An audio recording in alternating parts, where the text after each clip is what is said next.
Hey guys, welcome back to English 3. Today we are going to be doing Coming of Age in the Dawnland.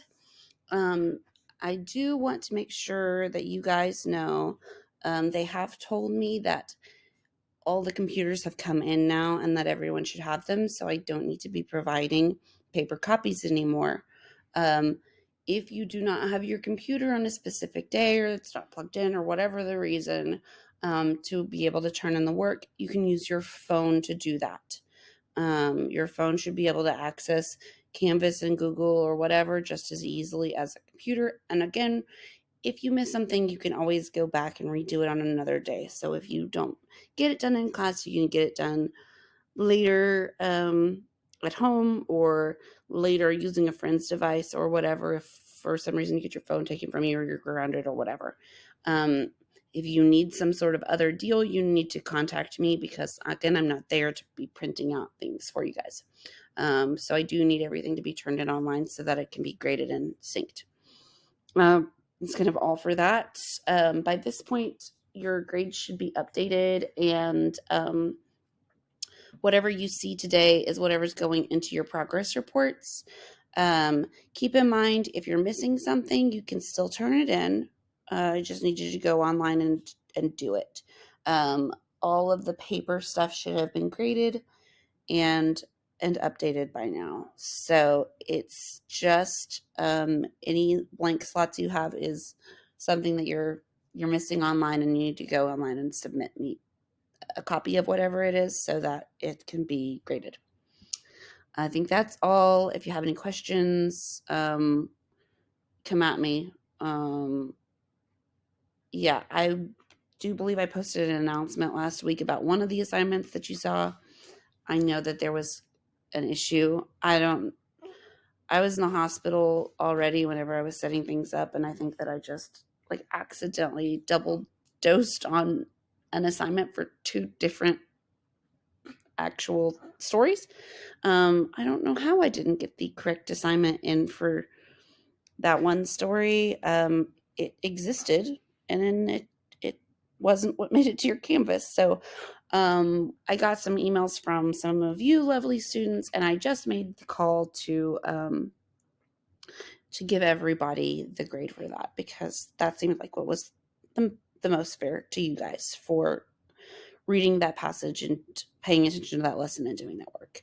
So moving forward, things should be correct. But if you ever have a problem like that, just reach out to me because it was students who reached out to me and students who got that fixed.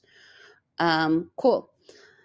Without further ado, here is what we got going on today. You know you have a journal entry first, so here it is. You can go ahead and pause this screen, take the time, the 10 or 15 minutes to do this journal entry, and then keep going. So for this journal, I want you to pretend you've landed on an unfamiliar island and you've been approached by an inhabitant, somebody who already lives there, a native to this island. What do you think would happen in this scenario? Think of a few scenarios and tell me kind of what yours looks like, your first interaction with this native once you've washed up on their island. Take the 10 or 15 minutes to write this, and then you can go ahead and unpause and keep going. All right, moving on. Today's genre is history writing. So this is nonfiction writing that informs the reader about a true event or true events, true people from a particular time in history. The facts, dates, and quotes from primary sources help to verify and support the main ideas. So they let you know that this was historically accurate, that this is true, it happened. If the author of the history writing did not experience the events directly, the writing is called a secondary source. So in this section, you're going to identify the author's purpose for writing and determine the literal and non-literal meanings of the important words and phrases that you see. All right, so let's talk about author's purpose a little bit. So this is the reason why they are writing a text, and they usually don't tell you why they're writing this text. You have to infer, you have to make an educated guess, and draw conclusions about what this text is based off of what you read. So Remember that the purpose could be to inform, it could be to entertain, it could be to persuade you to agree with the author. But no matter the purpose, the writing has to have an appealing style. So their word choice, their tone, their imagery are all going to kind of help you figure out their purpose. I want you to think about these things when you're reading Coming of Age in the Dawnland. Think about what the text says. What does the author say directly? What examples does he include? Think about his style. What words or images do you find particularly powerful? What tone does his writing convey? And how does his use of graphics or illustrations suggest things for the text? And then I want you to look at just generally the elements of the text and evaluate how they support his purpose.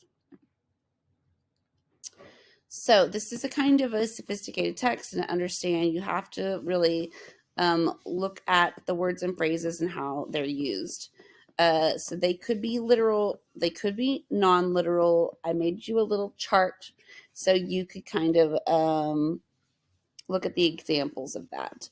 So we have technical terms. He's looking at like social scientists, and he uses language that comes from specialized fields of study. So he uses these specialized words, but also Native American words when there isn't an accurate translation. And he also defines some of his terms, so you won't have to look those up. Others you may have to look up. He also uses figurative language, similes. He helps to compare one thing to another. And then he uses various connotations. Remember, there's denotative use of words and connotative use of words. So the denotative is the like dictionary definition of that word, but the connotation is like how we use those words when we have different shades of meaning or associated feelings with words. So when he uses certain words, it's going to bring up feelings instead of just being a basic word. All right.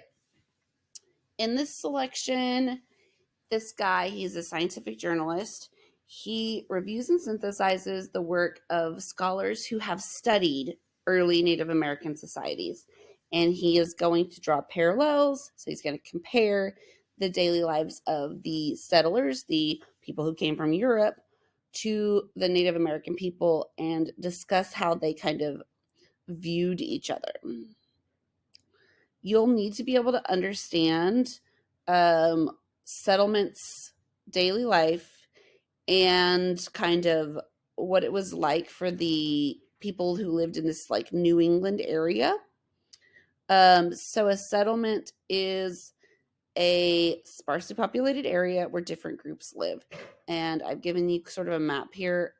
The slideshow is available in your Canvas for you to stop and take a look at like where people lived at this time on this little map. So of course, Native Americans have very different lives from the Europeans who traveled here.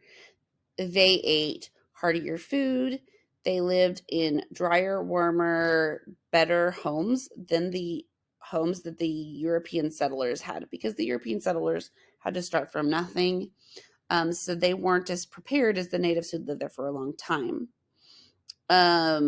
Native children didn't begin working at a young age. They played, they explored, they had just like a different use in society, whereas like white settlers would often start their kids out working for them really early because they needed the help.